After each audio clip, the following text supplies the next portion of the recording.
Thank you very much. Can you all hear me? Yes. First of all, can I welcome you all to my place of work? It's fabulous to be here, and I'm extremely pleased to see my dearest friend, Baroness Scotland. Patricia and I go back many years, and this is our place of work, but we also really feel privileged when people come and share their time with us, because not only is the view great, the weather is always unpredictable, but you can definitely get a great conversation going. And today, Lolita, Rupa, it's really important that we have an honest discussion about what needs to happen to change the world for the better. We are living in crisis mode, whether it's climate change, which will impact on women, whether it's abuse against women and girls, or whether generally that we just don't seem to get leaders of the world, particularly across a number of the Commonwealth countries, to recognise the importance of having the female voice at the table. Now, I keep saying this, that this is something that we've spoken about for a very long time. But you know, to all the men in the room, thank you for being here. Your allyship is really important. But you know, we need to have more men in the room with us, because this isn't going to happen just because we want it to. It's got to happen because we need it to. And Lolita and I go back to a conversation we had on LinkedIn. This is how we got to get to know each other. And it all starts with a conversation. Now, my request to all of you is this. You're going to come in, you're going to meet lots and lots of fabulous women today from different parts of the world, or with connections with different parts of the world. So we're drivers for change. We can actually bring change by working together. So please, when you make your new contacts today, just don't leave them in the room when you leave. There is an important role of following up. You know, when we often talk about men, how well they do things, I can tell you what, they're brilliant at following up. And I think, you know, we don't have to always discredit everything that they do, because they have managed to run the world for a long time. They've made a bit of a mess of it, which is why it's important that we are at that big table. But the Commonwealth for me has always been a special place, because it's a organisation where it doesn't matter what size country you are, you have an equal voice. But does it punch above its weight? I don't think it does so. And I think we, as wider communities, wider organisations, don't help it. And I think all of us, particularly those of us that come from parts of the Commonwealth, have got a big role to play. So please, when you go away from here, make sure that you actually follow up. And I can see some other feisty women sitting. In fact, it's wonderful seeing feisty women in the room. I love it. I'm a complete rebel. I have been. I was the bane of my father's life because I was a complete rebel. But you know, my dad taught me one thing: don't treat myself as second best. So I don't. The other thing, of course, he wanted was that I was a traditional Indian girl, which I couldn't be then, because I couldn't treat myself as second best. So there's always a few compromises to be made. But thank you so very much for coming here this morning. This is really important for all of us to have a shared conversation, but it's really important for us to take that shared conversation outside of the Palace of Westminster to the people who actually can make changes happen. So thank you, Lolita, thank you, Rupa, for your time and your energy in bringing some phenomenal people to the room. And thank you to all my old friends that are sitting in the room, old in the sense of longevity of relationship, and to the ones that I will make that are my new friends. Again, I hope they will last the test of time. Thank you, Lolita. Thank you. Thank you, Baroness Verma. Our conference is in London, and women's safety is a priority. We now turn to Lady Mayoress of City of London, Elisabeth Mainelli. Thank you so much for being here with us. A few words from you, please, about the work you're involved in to help make women feel safe on the streets of London.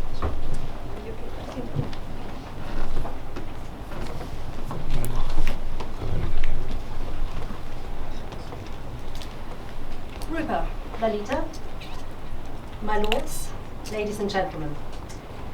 It is my pleasure to join you here this morning for this World Woman Commonwealth event in the House of Lords, 66 years after the first women were granted the right to speak from the famous red benches across the courtyard. I'm here today, yes, as the Lady Mayoress, a role that sees me support my husband, the 695th Lord Mayor of London, Michael Mainelli, but also as a proud patron of the Prevent Violence Against Women and Girls and Domestic Abuse Consortium. We call it Prevent WALK for short. And I'm also here as an even prouder mother of 2 young women. While significant strides have been taken since those first female peers took their seats in 1958, we still have a very long way to go until the Sustainable Development Goal number 5, gender equality and the empowerment of all women and girls, becomes a reality here and across our Commonwealth of Nations. Indeed, shockingly, almost a third of women aged 15 to 49 worldwide who have been in a relationship have been subjected to some form of physical or sexual violence by an intimate partner. That is 736 million women. Closer to home, over 1 million violent crimes against women and girls were recorded in England and Wales last year alone, which is 20% of all police recorded crime. More worryingly, we know that over 75% of domestic abuse goes unreported. The City of London is, I'm very pleased to say, a comparatively safe place for women and girls, with gender-based violence representing only 5% of crime in the square mile. But let's be clear, even one unwanted grab, catcall, sexual comment or worse is a case too many. And that is why Prevent WALK has been working to find practical solutions to help create a better city for all, some of which I'd like to briefly share with you. We started last November with the relaunching of the taxi marshalling scheme in Liverpool Street Station, which sees 2 taxi marshals who are black cab drivers themselves cover the taxi rank at the station from 10 o'clock at night until 2 o'clock in the morning, and they help everyone who gets themselves to the rank find a cab home. No more of this, oh, you're going that way, love, or my English accent is terrible. The plan is to extend that scheme to 2025 and beyond. There's of course a financial implication here, and also we are very close to opening a second location in another station in the city. Earlier this year, the headquarters of the City of London Corporation, Guildhall, was declared a safe haven. We now have 42 of those safe havens in the city, and they are places of temporary refuge for anybody who feels vulnerable for whatever reason. They are not an emergency service, but we've trained the security staff there to help when somebody comes and they might have lost power in their mobile phone, they might feel a little bit under the weather, they might literally just think they're feeling unsafe and something's happening, and it's a place where people can take, sit down, catch their breath, and then the staff will help them on their way. Or of course, if needed, they will call the emergency service. I believe in London we now have over 130 of them, but in the city relatively small, having 42, we're very proud of that.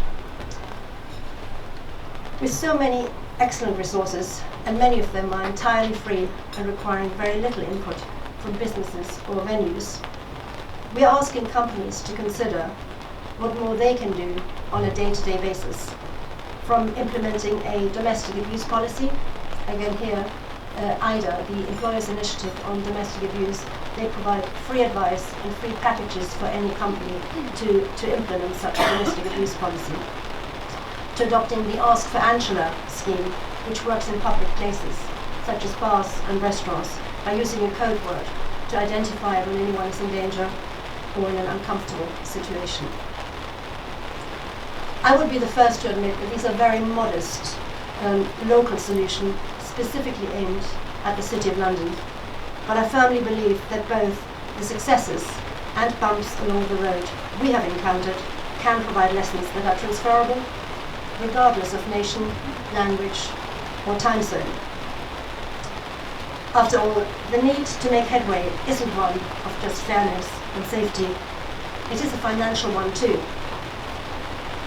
As research conducted by the Commonwealth has found, violence against women and girls has a considerable economic impact.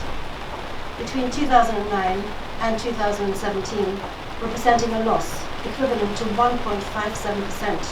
of GDP in Australia, 2.1% in Bangladesh, 2.27% in Zambia, and 6.6% in Fiji. I have been heartened to see the work Commonwealth leaders have been undertaking to tackle the scourge of violence against women and girls, including at the Commonwealth Heads of Government meeting in Rwanda in 2022. Next week, a historic moment will be made, with Samoa becoming the very first small island developing state to host a Commonwealth Heads of Government meeting. I hope, by sharing best practice and creating partnerships with a renewed focus on the safety of everyone, regardless of their gender, as we are doing here today, we can ensure that the outcomes of the 27th meeting are equally historic. Thank you.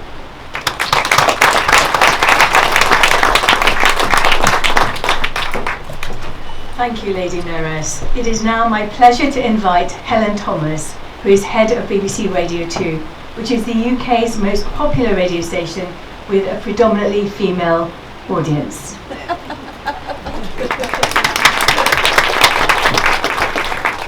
Thank you so much, Lolita, and thank you to all of you. I'm very honoured and slightly surprised to be standing here in front of you today talking to you. I'm here to talk about the BBC and specifically the work that me and my team have been doing at Radio 2 to improve representation across the schedule. So, the BBC's core mission is to inform, educate and entertain, which is as relevant and essential now as it ever has been. The success of the BBC comes through offering universal services to all households in the UK across all the many diverse communities who live here. The BBC is the biggest media provider in the UK, highly trusted and consumed by over 90% of all adults every single week. All of us contribute, so we're all able to benefit from the BBC's 10 TV services, 10 national radio stations, 39 local radio stations, plus everything on iPlayer, BBC Sounds, the BBC website and more, all for just over £3 per week. The licence fee costs less in real terms now than it did a decade ago, and it offers more. Now, through Radio 2's programming, we are able to reflect a hugely diverse range of music, artists and voices. In fact, having committed to improved representation, this year Radio 2 achieved 50-50 gender parity in all music played across the station. Now, this isn't easy. It was achieved through detailed and careful programming. It's really important that the station gives points of connection for all our listeners, whoever and wherever they are and whatever background they are from. Radio is all about companionship. Now, I grew up in Hull in the northeast of England, listening to and being obsessed by music, never daring to dream that one day I would actually work in radio, let alone run the UK's most popular station.